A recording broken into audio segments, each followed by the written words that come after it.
सभी को नमस्कार। इस वीडियो में हम आप सभी का स्वागत करते हैं। इसमें आज हम रिलेशंस एंड फंक्शंस वाला चैप्टर शुरू करेंगे अपने क्लास +1 का, जिसमें सबसे पहले कुछ डेफिनेशंस आती हैं रिलेशंस एंड फंक्शंस पे जाने से पहले कि ऑर्डर्ड पेयर क्या होता है, Cartesian product of two sets क्या होता है, और उसके बाद फिर रिलेशन और उसके बाद आपका फंक्शन शुरू करें। ठीक है, तो सबसे पहले इसमें हम देखते हैं कि ऑर्डर्ड पेयर क्या होता है। ऑर्डर्ड पेयर को समझने के लिए हम कोई भी एक collection of objects that means A set लेते हैं। जैसे मान लो आपने एक सेट लिया, क्या पेन्स का सेलेक्ट ले लेते हैं कि एक ग्रीन पेन ले लिया हमने, दूसरे वाला मान लो ब्लैक पेन ले लिया, ये आपने एक सेट लिया। ठीक है, दूसरे वाला सेट हम क्या ले लेते हैं, बॉयज़ का सेट ले लेते हैं कि एक बच्चा राम है और एक क्या है श्याम। अब हम पेयरिंग करते हैं। कैसे पेयरिंग करते हैं कि मान लो ग्रीन पेन किसने ले लिया, राम ने लिया। ग्रीन पेन की पेयरिंग की हमने किसके साथ, राम के साथ। दूसरी बार हम पेयरिंग कर देते हैं क्या, ग्रीन पेन की श्याम के साथ। दैट मीन्स ग्रीन पेन किसने ले लिया, श्याम ने ले लिया। या फिर हम ब्लैक पेन की पेयरिंग करते हैं, ब्लैक पेन राम के पास, और या फिर ग्रीन पेन राम के पास। तो ये जो हमने पेयर्स बनाए, क्या बनाए, पेयर्स बनाए और ग्रुपिंग की, इसकी ग्रीन पेन की राम के साथ या ब्लैक पेन की राम के साथ, ठीक है, या ग्रीन पेन की श्याम के साथ या ग्रीन पेन की राम के साथ। ये जो पेयरिंग की, अगर इस पेयरिंग को हम एक पर्टिकुलर ऑर्डर में मेंटेन करते हैं, particular order means green pen के राम या राम ग्रीन पेन, मीन्स इनको लिखने का ऑर्डर अगर हम फिक्स कर देते हैं, that is called an ordered pair. Pairing तो हमारी होगी दो दो ऑब्जेक्ट्स की, दो दो एलिमेंट्स की, ठीक है, लेकिन अगर इसमें ऑर्डर भी पर्टिकुलरली मेंटेन कर दिया जाए, दैट मीन्स ग्रीन पेन पहले पोजीशन पे, राम दूसरी पोजीशन पे, ऐसे ग्रीन पेन मान लो पहली पोजीशन पे है, राम श्याम दूसरी पोजीशन पे है, तो ये जो position is fixed means position of these objects in pairing is fixed, that it is called ordered pair. जैसे हम दूसरा और एक एग्जांपल लेते हैं, that we have two sets P and Q. P में आपके पास एलिमेंट्स हैं A, B और C, और Q में एलिमेंट्स हम लेते हैं 1 और 2। अब हम पेयरिंग करते हैं किसकी, P के एलिमेंट्स के Q के एलिमेंट्स के साथ। तो P के एलिमेंट्स की पेयरिंग अगर Q के साथ करते हैं तो A की पेयरिंग अगर 1 के साथ की तो A1, ऐसे A की पेयरिंग किसके साथ की, A2, B की पेयरिंग किसके साथ करेंगे हम, 1 के साथ। तो ये जो आपके पेयर्स बने, these are ordered pairs if we fix the position of A and 1, ऐसे ही A and 2, B and 1। अगर हम इनकी पोजीशंस को क्या कर दें, एक्सचेंज कर दें, दैट मीन्स 1 A कर दें, मीन्स 1 को हम पहली पोजीशन पे ले आए सेकंड से, और A को फर्स्ट पोजीशन से किस पे कर दें, सेकंड पे। ऐसे ही A को सेकंड पोजीशन पर कर दें और 2 को फर्स्ट पे कर दें। तो ये जो पेयरिंग है, इनमें ऑर्डर एक्सचेंज हो गया, order of this elements is exchanged, means आपने इनकी पोजीशंस को इंटरचेंज किया आपस में। तो ये पेयर्स तो बन गए और उन्हीं एलिमेंट्स के बन गए, लेकिन इनका ऑर्डर चेंज हो गया। तो इस तरह की जो हमारे पेयर्स होते हैं, ग्रुपिंग होती है दो दो एलिमेंट्स की, जिनमें ऑर्डर को पर्टिकुलरली मेंटेन किया जाता है, ऐसे पेयरिंग को हम ऑर्डर्ड पेयर कहते हैं। तो इट इज क्लियर। अब चलते हैं हम इसमें कि दो ऑर्डर्ड पेयर इक्वल कब होते हैं। If we have two ordered pairs, जैसे हम इसी में लेते हैं कि ऑर्डर्ड पेयर आपने लिया A1 और एक लिया आपने B2, ये दोनों ऑर्डर्ड पेयर्स इक्वल कब होंगे? फर्स्ट ऑफ ऑल हम टू ऑर्डर्ड पेयर्स को इक्वल होने के लिए इस सिंबल से रिप्रेजेंट करेंगे।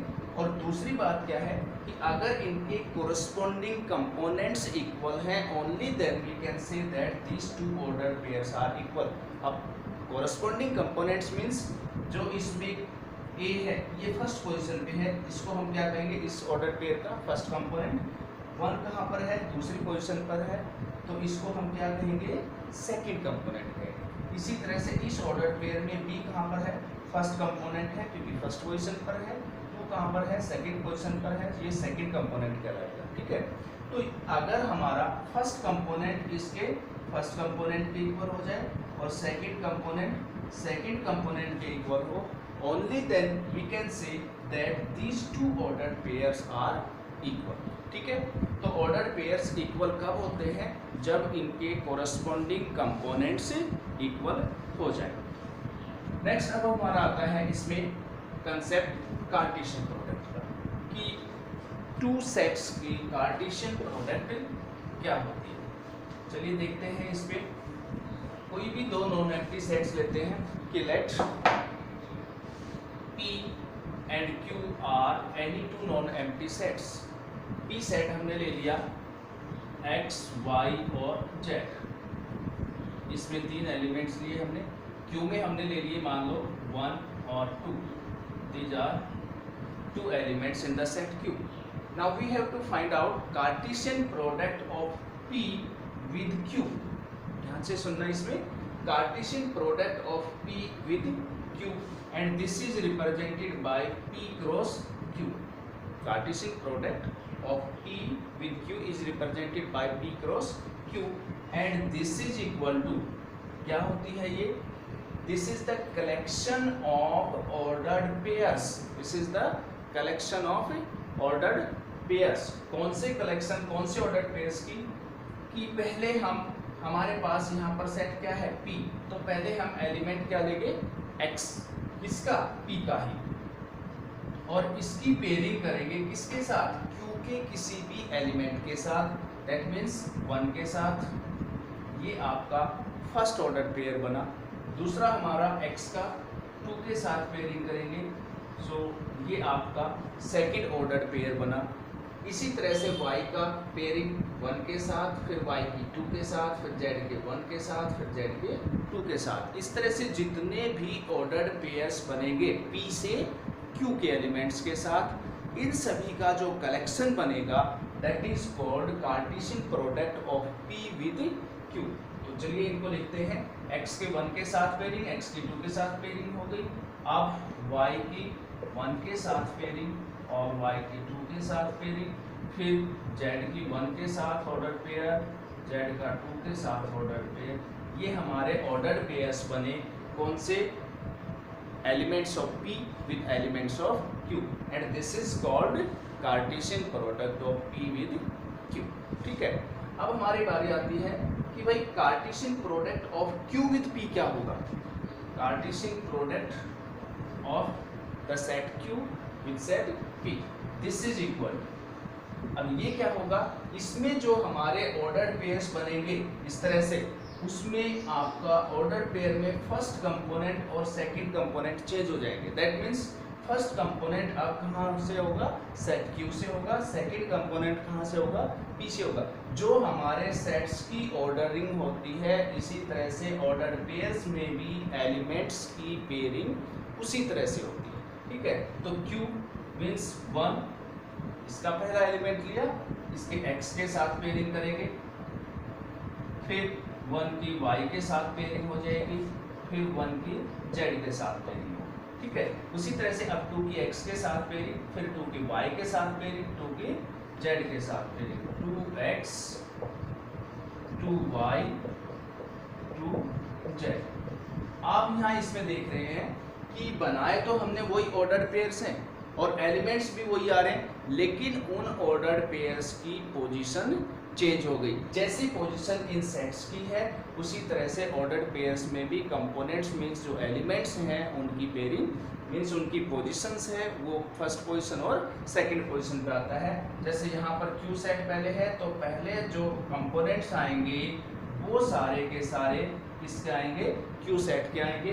पी दूसरी पोजीशन पर है means Cartesian product of Q with P, P कहाँ पर है, सेकंड पोजीशन पर, तो सेकंड कंपोनेंट्स हैं वो कहाँ से होंगे, आपके सेट पी से होंगे। क्लियर हो गया। तो अब हमारा आता है कि भाई Cartesian product of P cross Q और Cartesian product of Q cross P, क्या ये दोनों इक्वल है। देखते हैं क्या इक्वल है या नहीं है। सबसे पहला ऑर्डर पेयर इसमें क्या है, x और 1, ऑर्डर पेयर x 1। आपको पता है कि p क्रॉस q और q क्रॉस p दोनों क्या है, दीज आर सेट्स। किसके सेट्स, ऑर्डर पेयर्स के सेट है। तो जब भी हमारे दो सेट्स इक्वल होते हैं तो उनमें क्या होता है कि पहले सेट के एलिमेंट्स दूसरे में होने चाहिए, दूसरे सेट के एलिमेंट्स p में होने चाहिए। That means number of elements as well as elements आपस में क्या होने चाहिए, इक्वल होने चाहिए। तो आपका पहला ही एलिमेंट दैट मीन्स ये ऑर्डर पेयर x1, यहाँ पर इन दोनों एलिमेंट्स को लेते हुए 1x है। लेकिन आप देख रहे हो कि क्या x 1 के इक्वल है, क्या 1x के इक्वल है, क्योंकि दो ऑर्डर पेयर इक्वल कब होते हैं, जब उनके कोरस्पॉन्डिंग कंपोनेंट्स भी इक्वल होते हैं। लेकिन x1 और 1x के इक्वल नहीं होगा तो हमारे सेट्स मीन्स ये जो कार्टेशियन प्रोडक्ट बनी ये भी इक्वल नहीं होती।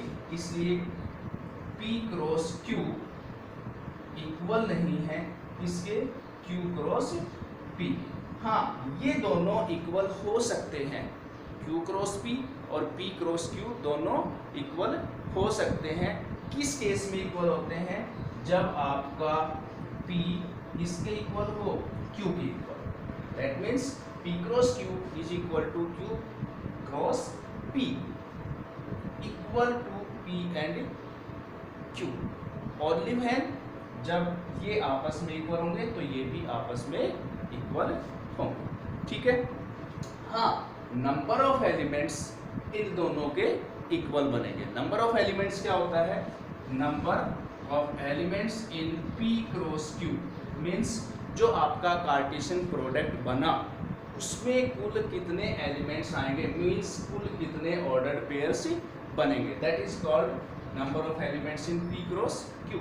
और वो कितने बनते हैं, वो हमारे पास जितने number of elements in p में होंगे और number of elements in q में होंगे, इन दोनों की product. That means number of elements in p cross q is equal to number of elements in p into number of elements in q।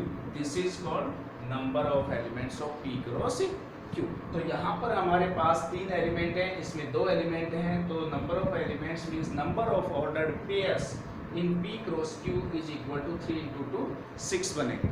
इसमें भी 2 इंटू 3 6 बने। That means number of elements तो इनमें दोनों में हमेशा इक्वल रहेंगे, but ये दोनों sets means p cross q और q क्रॉस p इक्वल कब होंगे, केवल और केवल तब जब p और q आपस में इक्वल होंगे। तो जब दो सेट्स में नंबर ऑफ एलिमेंट्स इक्वल होते हैं तो उनको हम क्या कहते हैं, पीछे भी रिमाइंड कर लो एक बार कि if two sets have number of elements equal then we say these sets equivalent sets। कैसे सेट्स कहते हैं इनको, इक्विवेलेंट सेट्स कहते हैं। तो ये दोनों सेट्स इक्विवेलेंट तो होते हैं लेकिन इक्वल हमेशा नहीं होते। इक्वल केवल और केवल एक ही कंडीशन में होते हैं, याद रखना, जब दोनों सेट्स ही इक्वल हो जाए। ठीक है, क्लियर हो गए। फिर आता है कि आपके अगर इनमें से p और q में से कोई भी एक सेट एम्प्टी सेट हो गया, क्योंकि हम क्या लेके चलते हैं यहाँ पर, p और q को दोनों को नॉन एम्प्टी सेट लेके चलते हैं। अगर p और q में से कोई भी एक सेट क्या हो गया, एम्प्टी हो गया, तो फिर आपका p क्रॉस q जो सेट बनेगा मीन्स कार्टेशियन प्रोडक्ट बनेगा वो क्या हो जाएगा, एम्प्टी सेट बनेगा। क्या बनेगा, एम्प्टी सेट बनेगा। ठीक है, तो ये हमारा कुछ बेसिक्स था किसको, रिलेशंस एंड फंक्शंस को शुरू करने से पहले। ठीक है, अब देखिए आपकी जो इसके चैप्टर की पहली एक्सरसाइज है एक्सरसाइज 2.1, इसमें ये कह रहा है कि if these two order pairs x upon 3 plus 1 comma y minus 2 upon 3, this is the order pair and this is also an order pair. If these two order pairs are equal then find x and y. तो हमने अभी अभी पढ़ा है कि to order pairs equal कब होते हैं. तो टू ऑर्डर पेयर्स इक्वल कब होते हैं? जब first element of first order pair is equal to first element of second order pair, means if corresponding components are equal. So comparing the corresponding components,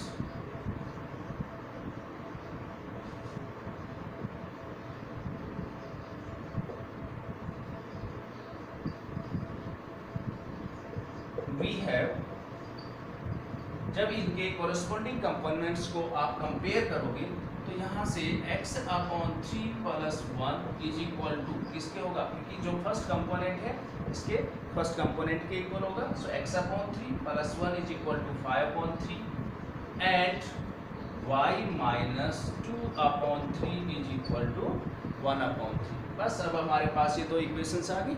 इन दोनों को हम क्या करेंगे? सिंप्लीफाई करेंगे. तो जब इनको सिंप्लीफाई करेंगे तो यहाँ से x upon 3 is equal to 5 upon 3 minus 1, this is equal to 2 upon 3 and this implies x is equal to 2. तो जब हमने इसको सिंप्लीफाई किया तो x की वैल्यू आपके पास क्या आ रही है? 2 आ रही है. इसी तरह से इसमें भी y is equal to 1 upon 3 plus 2 upon 3 is equal to 1 and hence y is equal to 1. So if we have given any two ordered pairs and these are equal, so क्या होते हैं? इनके corresponding components इक्वल होते हैं. और इस तरह से ये वाला कंसेप्ट यूज करके हमने किसकी वैल्यू फाइंड आउट कर ली? x और y की वैल्यू फाइंड आउट कर. देखिए नेक्स्ट जो आपका सेकंड क्वेश्चन है, इसमें कह रहा है कि if the set A has 3 elements and the set B is equal to 3 4 5 then find the number of elements in A cross B. देखिए यहाँ पर जो हमने अभी अभी कंसेप्ट यूज किया था कि if we have any two sets P and Q and if the set P has n elements and the set Q has m elements, then total number of elements in P cross Q is equal to n into m. तो यहाँ पर आप देख रहे हो ये कह रहा है कि set A has 3 elements, so number of elements in the set A is equal to 3 and number of elements in the set B कितने हैं? 1 2 3. इसमें भी आपके पास कितने हैं? 3 एलिमेंट्स. तो अब ये कह रहा है कि how many elements are in A cross B. A cross B में टोटल कितने एलिमेंट्स होंगे? तो ये किसके इक्वल होता है? Number of elements in A into number of elements in B. Total number of elements in A cross B is equal to number of elements in A into number of elements in the set B. So this is equal to number of elements in the set A is equal to 3 into number of elements in the set B is also 3. So total number of elements in A cross B is equal to 9. ठीक है, क्योंकि हमारे पास A के elements नहीं दे रखे, A के number of elements they रखे हैं. ऐसे ही B के चलो एलिमेंट्स दे दिए, लेकिन यहाँ से हमने क्या पता कर लिया कि भाई इसमें एलिमेंट्स कितने हैं? 3 हैं. तो टोटल नंबर ऑफ एलिमेंट्स बताना है. हमने कार्टेशियन प्रोडक्ट की एक्सप्लेनेशन नहीं देनी इसमें केवल हमने क्या बताना है कि इसमें एलिमेंट्स कितने होंगे. So that will be equal to number of elements in A into number of elements in the set B.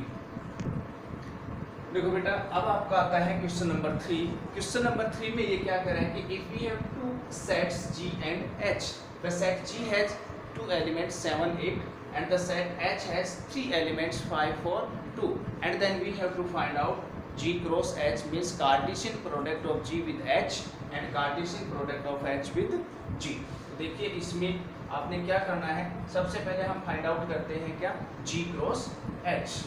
Therefore G cross H.